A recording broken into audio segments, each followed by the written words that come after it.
Il ne faut pas avoir peur. Bonjour à tous, vous êtes sur GPTV Actu, la chaîne qui donne de l'actu bien chaude, de l'actu dont évidemment les autres ne veulent pas parler parce qu'ils ont peur. Ils ont peur que cette actu soit trop brûlante et trop chaude. On est donc samedi 3 août, midi et demi. Et aujourd'hui, tiens, une offre. On fait des offres parce qu'on fait des magnifiques offres.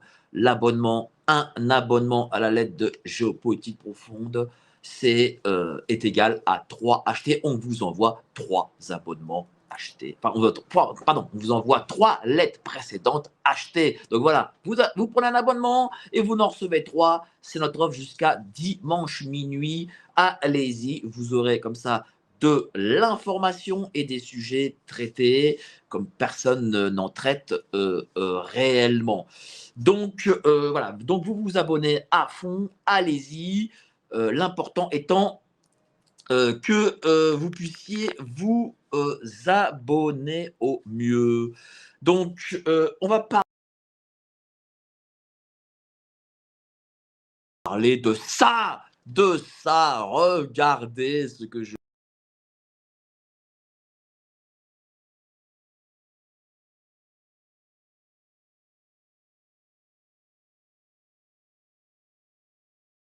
pose. Le plus gros foutage de gueule, je pense, de l'histoire de France. On a le plus gros foutage de gueule de l'histoire de France. Voilà. Voici Macron, la flemme olympique. La flemme olympique. Il a la flemme, voilà. C'est-à-dire que Macron vit aujourd'hui, grâce à nous, grâce à votre argent, grâce à vos impôts, sa plus belle vie. Il vit sa plus belle vie. Il flâne. Regardez, hein. Il flâne, il est là, tranquillou, il a ses lunettes de soleil. Eh ben tiens, je vais le feuilleter avec vous. Qu'est-ce qui se dit dans Voici? Voici qui. On se demande si. Voilà, on a quand même le premier président de, le premier président de la 5e République qui fait des paparazzades. Voilà, il fait des paparazzades. Imaginez-vous Jacques Chirac ou Mitterrand faire des paparazzades comme ça. Vous voyez, imaginez là ici, vous avez Voici, vous avez en fait Mitterrand qui fait une paparazade. Non, ça n'a pas existé. Et pourtant, je ne suis pas ami de Mitterrand, mais quand même, voilà ce qui se passe. Voilà, on a un président de la République, il a perdu toutes les élections qu'il fallait perdre cette année, mais pourtant il s'en fout, il s'en fout. Il est au fort de Brégançon le matin et le soir, il est avec les athlètes des Jeux Olympiques ou qu'il embrasse, à qui il fait des papouilles. Regardez bien, regardez le bel article. Voilà, dans l'épreuve d'épilation du torse, le président a une nouvelle fois raté le podium. Voilà ce qu'écrit Voici sur le président de la République, sur le plus haut personnage de l'État, quelqu'un qui normalement devrait aujourd'hui être dans l'action. N'oublions pas que nous sommes un pays à 3200 milliards d'euros de dette, hein, je le répète quand même, c'est quand même pas rien. Un pays qui théoriquement n'a pas de gouvernement, c'est quand même pas rien non plus. Un pays qui ne va pas bien économiquement, les gens souffrent, l'inflation, mais lui, il s'en fout, il s'en fout, il vit sa belle vie. Voilà, regardez comment il vit avec votre argent, notre argent, hein. Et puis, regardez, Jean-Michel, ou Brigitte, on ne sait pas comment on peut l'appeler, va faire ses courses ce midi. Macron Manu, pardon, a encore réclamé un cordon bleu et des coquillettes. Donc Jean-Michel, dont on se demande là si vraiment on se demande là s'il n'y a pas une preuve de Jean-Michel. Là, je me demande s'il n'y a pas la petite preuve de Jean-Michel en réalité. C'est, ben, je préfère en rire ce matin, ce samedi.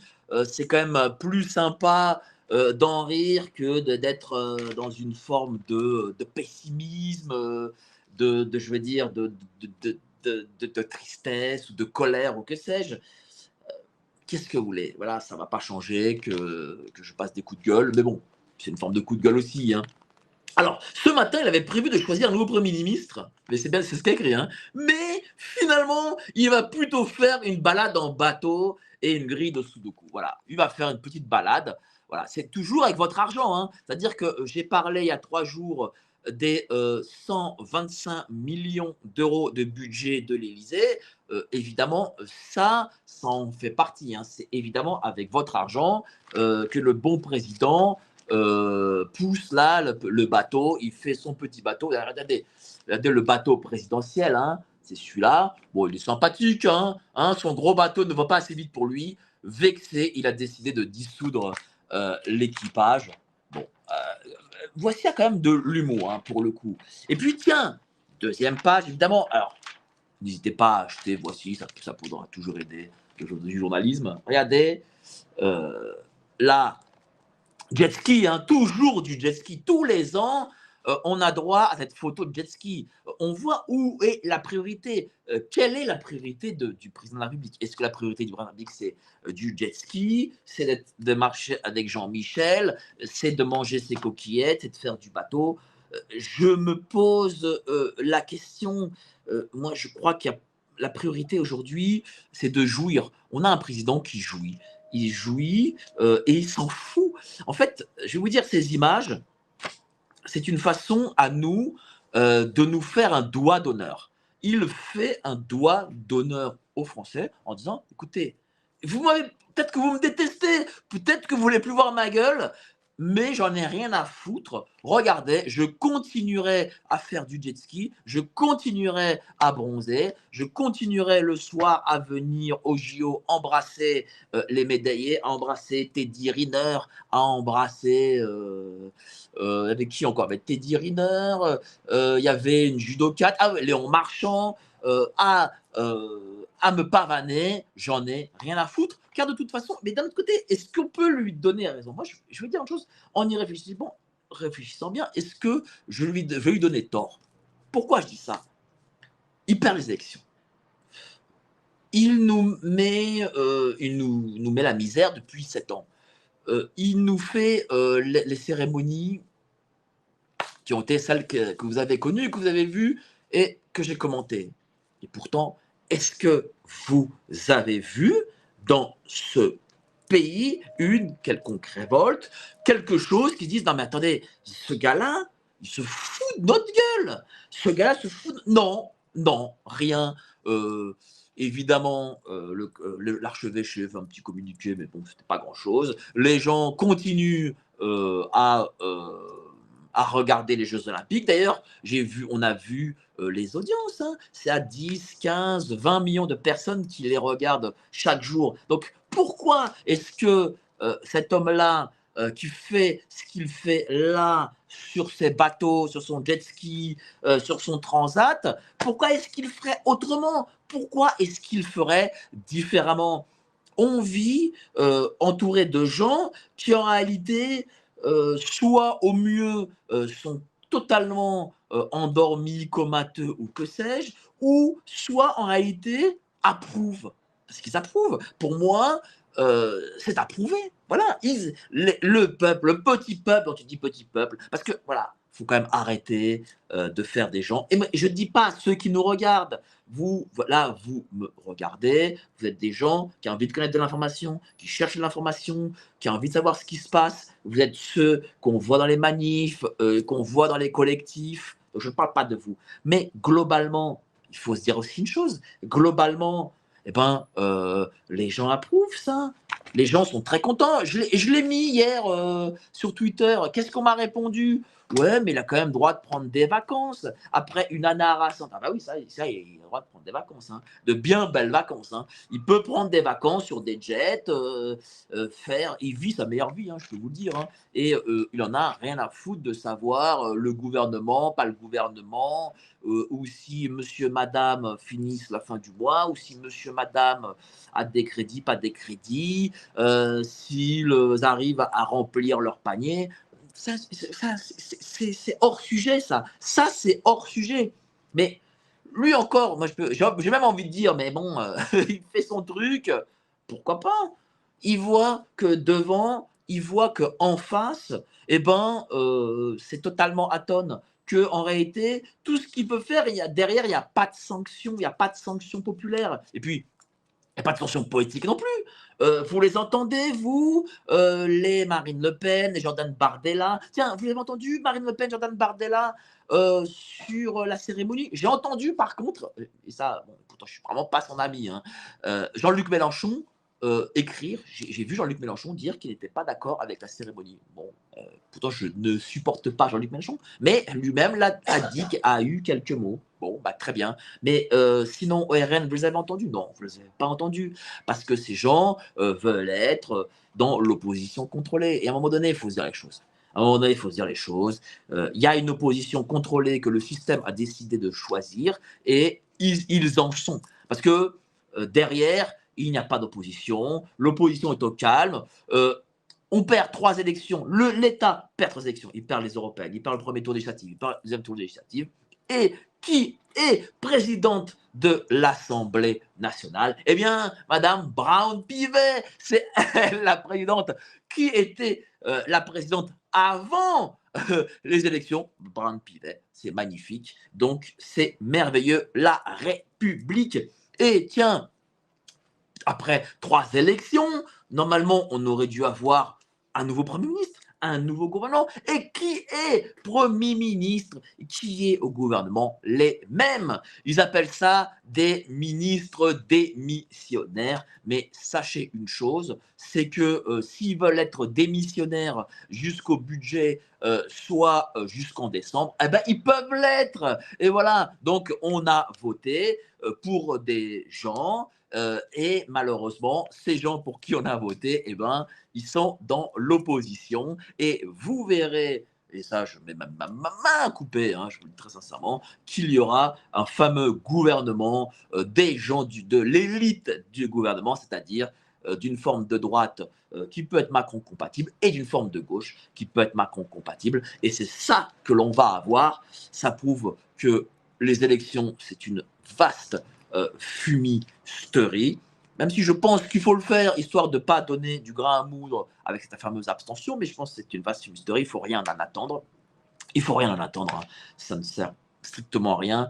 Tant que la majorité populaire est endormie et silencieuse ou jouit, enfin pas jouir, mais plutôt consomme ce que le système veut qu'elle consomme, eh bien rien ne changera.